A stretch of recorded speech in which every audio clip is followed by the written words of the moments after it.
O presidente Lula assina a medida provisória para tentar reduzir a conta de luz residencial em até 4%. O texto permite a antecipação de recursos que seriam pagos futuramente pela Eletrobras, a conta que custeia subsídios a consumidores e geradores. E assim, força a queda das tarifas. A Luciana Verdolim já está conosco de volta aqui no Morning Show para falar mais a respeito disso, direto de Brasília. Lu, como é que funciona essa questão aí de conta mais barata para o cidadão, é isso? Conta de luz?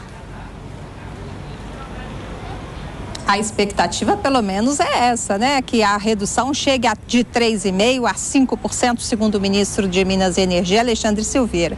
Ele explicou o seguinte: vai depender também da discussão que vai ser feita lá no Congresso Nacional, porque a medida provisória foi assinada, saiu publicada hoje no Diário Oficial. Agora o governo precisa trabalhar para ver a proposta aprovada por deputados e senadores. Prevê o quê? A utilização de recursos da Eletrobras para pagar valores que foram pegados em empréstimo pelas distribuidoras em 2020 e 2022, na época da Covid e quando a gente teve problemas nos reservatórios das hidrelétricas brasileiras. O ministro reclamou que os contratos, que esses empréstimos tinham juros muito altos, que não entende como que esses financiamentos, esses empréstimos foram feitos, mas que não é hora de discutir isso. O objetivo agora é discutir como pagar. E a saída encontrada foi exatamente utilizar esses recursos da privatização da Eletrobras, que o governo lá atrás até queria reverter. Vai chegar no Congresso Nacional a proposta, vai ser analisada por deputados e pelos senadores, e o governo diz o seguinte: tem reunião logo mais à tarde com especialistas também aqui no Palácio do Planalto para discutir questões estruturais, porque esse dinheiro também não vai ser para sempre. Então é preciso discutir uma forma de garantir que as tarifas de energia sejam baixas para sempre. Então a questão estrutural também precisa ser discutida, segundo o governo, que quer ouvir especialistas, quer discutir, quer ouvir o setor, que já tem sinalizado, inclusive, que não vê com clareza essa possibilidade de redução nas contas de luz. Então, tudo isso vai ser discutido pelo presidente Lula. Agora ele está reunido também, tem uma outra solenidade para discutir o Minha Casa Minha Vida para entidades, e o Minha Casa Minha Vida Rural. A agenda cheia da presidência da República, e o objetivo nesse momento é, inclusive, forçar a queda de tarifa, forçar a queda da inflação, por conta até da popularidade do presidente, que não anda lá essas coisas. Então o governo diz que para garantir apoio da população é preciso que elas vejam redução dos preços e também da conta de energia elétrica. Tá aí, obrigado Luciana Verdolim, que nos traz detalhes sobre essa ideia do presidente de diminuir a conta de energia. Obrigado, Lu. Pacheco, você acha que isso aí tem a ver com as pesquisas que mostraram uma queda de aprovação do governo? Esse é um assunto extremamente complexo. Na verdade, o setor elétrico ele vem sofrendo desde a época da pandemia.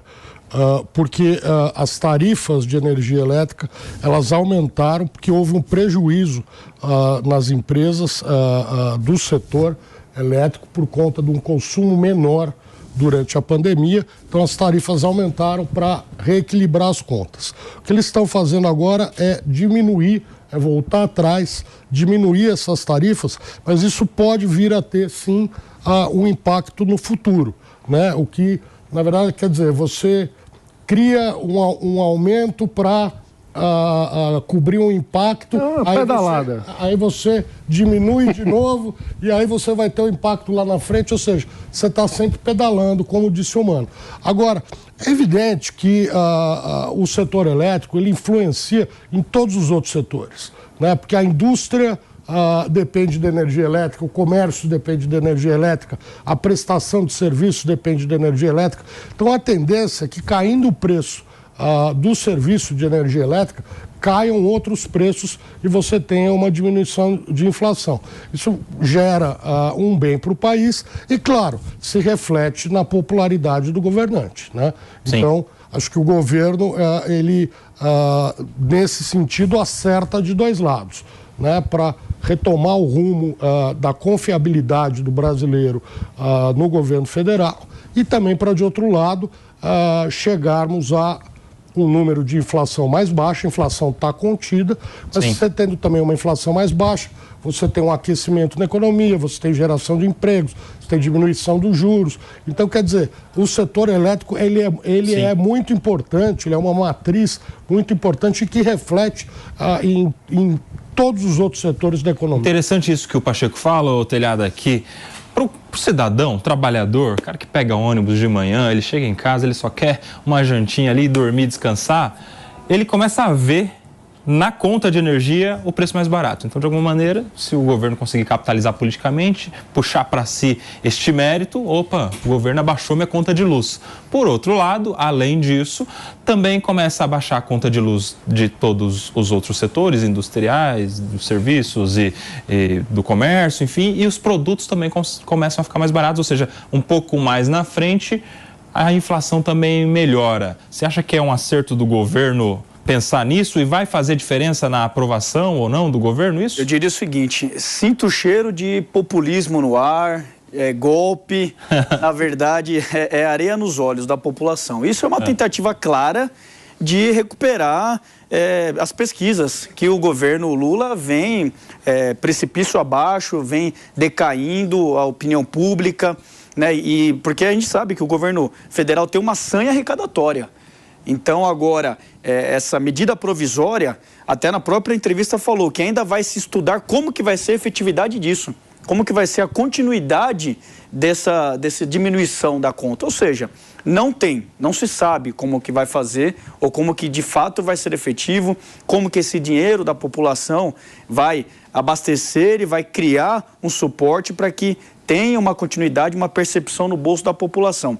Então, para mim, é mais uma tentativa de recuperar a opinião pública e tentar enganar o cidadão dizendo que está fazendo um bem para a população. E aí, o Pacheco está discordando, ó o dedinho do Pacheco. Quem enganou a população foi o governo anterior, o Bolsonaro, que não repassou. Um enganar e pede que o outro engane também. É verdade, porque o governo anterior... Tudo é culpa do governo anterior, esqueci disso também. Não tudo, mas muita coisa. Tudo é culpa do Bolsonaro. Do governo anterior.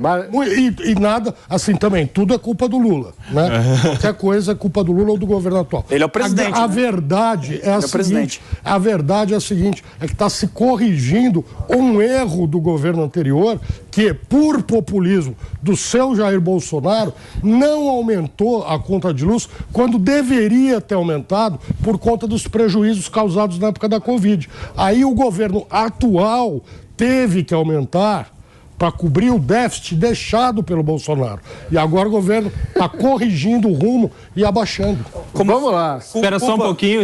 Bolsonaro, como sempre. Espera só um pouquinho, são 11 horas e 35 minutos. A gente vai para um rápido intervalo para você que está na rádio.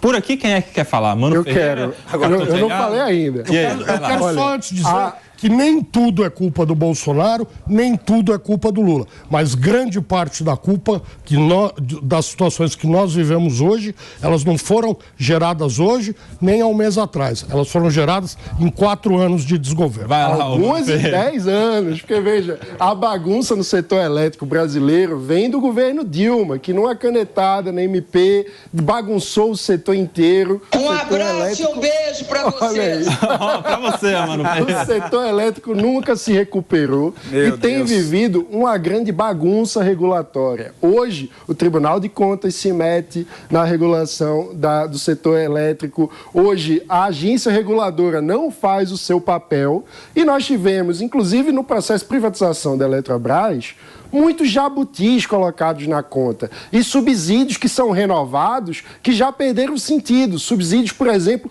para a energia renovável, que hoje já é competitiva, não precisaria de subsídio, que mantém o subsídio e encarece a conta de quem paga o imposto. A conta de todos nós fica mais cara para pagar o subsídio de quem instalou um painel solar em casa e deixa de pagar a conta. Quando a gente olha de 2010 a 2023, a evolução da conta de luz, o item distribuição, que é o item mais regulado, subiu 76,5%, o que quer dizer abaixo do IPCA, o Índice Geral de Preços que mede a inflação, que foi de 148%. Mas quando a gente olha a conta do subsídio, cresceu 240% a composição do subsídio na conta de luz. Ou seja, esse desarranjo do setor elétrico está acontecendo porque os grupos de pressão que conseguem influenciar a regulação do setor elétrico brasileiro para benefício próprio jogam a conta para o consumidor e isso encarece a conta. E o governo não enfrenta essa distorção e quer dar uma pedalada que vai diminuir a conta imediatamente, possivelmente, mas já está contratando um aumento da conta para o próximo governo. Você sabe que quando o cidadão ouve esse termo pedalada, dá um arrepio na espinha, né? Nossa. Ô, capitão Telhada. Pelo amor de Deus, é um novo empréstimo para pagar lá na frente, ou seja, diminui agora 3%, 3,5%, 4%, e lá na frente nós vamos pagar essa conta de novo. O cidadão não... Agora, o Mano falou de um outro tema aí que eu quero a opinião de vocês, que é o subsídio pro cara ter acesso à energia renovável, energia solar, principalmente, né? Rapidinho. Mano é contra. Você acha que tem que ter, ô Pacheco? Eu acho que tem que ter, sim, um subsídio para energia solar, para energia eólica, porque o Brasil é um país muito rico. Nós temos muito sol, nós temos vento, nós temos bacias com potencial hidrelétrico. Então, quanto mais subsídio houver para que a gente tenha energia renovável e limpa, melhor. Não, sou contra o subsídio e o mercado se regula e ele mesmo tem capacidade de caminhar com as próprias pernas. Sabe que quando o cara é liberal aqui, o Mano dá uma ficha do livro. Filiar lá no... Vamos trocar figurinha depois. O que me preocupa nesse é, primeiro, os subsídios para energia renovável já não são mais necessários. Já é uma energia que é competitiva, poderia concorrer sem subsídio. Segundo, hoje isso significa, na prática, beneficiar o mais rico, que é quem instala painel solar, às custas do mais pobre, que é quem paga a conta.